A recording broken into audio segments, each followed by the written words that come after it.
Are you a human resources leader that is interested in enhancing your strategic contribution in the organisation that you serve? It's always struck me as being absurd that organisations are driven by people. People are our greatest assets, yet often human resources leadership's input to the most significant decisions in an organisation are often not delivered directly by the human resources leader. Often their input, the human resources leader's input, is mediated through a CFO or through a COO or directly into the CEO, but the human resources leader often is not present at the most significant meetings in the organisation, perhaps the budget meetings or other strategic meetings.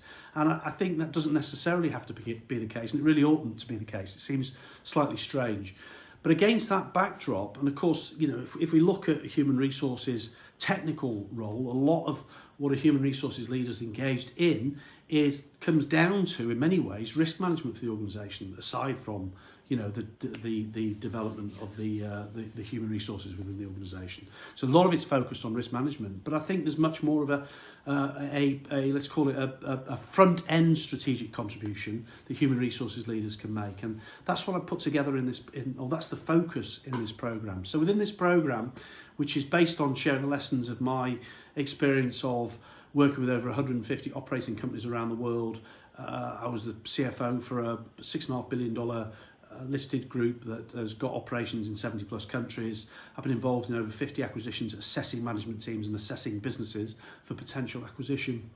I've been involved in turnarounds as well. And really the lessons of those experiences and some methodologies that I've evolved to encapsulate those lessons, what I cover in this program.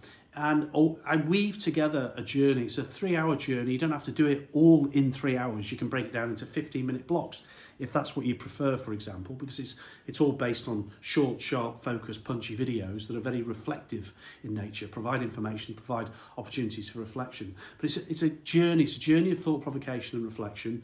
It's a journey in which, through the course of it, over the course of the total 3 hours, there's around 30 minutes of what is, to all intents and purposes, a real world MBA focused on business acumen and leadership rather than business administration, which is very centred on the business ecosystem that we all operate in, finance for non-financial managers, and also how to understand organisations from a commercial standpoint, because the better we understand organisations from a commercial front-end business standpoint, the likelier we are to be able to contribute very strategically.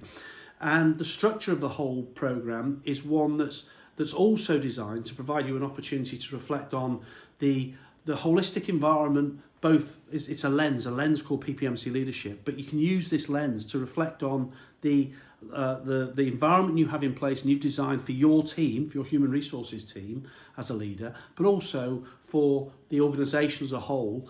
And it gives you the opportunity to also think about the specific areas in which you can add strategic and commercial contribution to the wider organisation. So I go deep on PPMC leadership, really with a view to creating it as a vehicle for you, a lens for you through which you can look at the business, think about your contribution, but also you can also think about using that potentially as a vehicle for training some of the leaders that perhaps need more guidance within the organisation, because inevitably there'll be first-time leaders or department leaders that are technically very strong, but they're not necessarily great with people acumen or with business acumen. So holistically, that's the backdrop to this programme.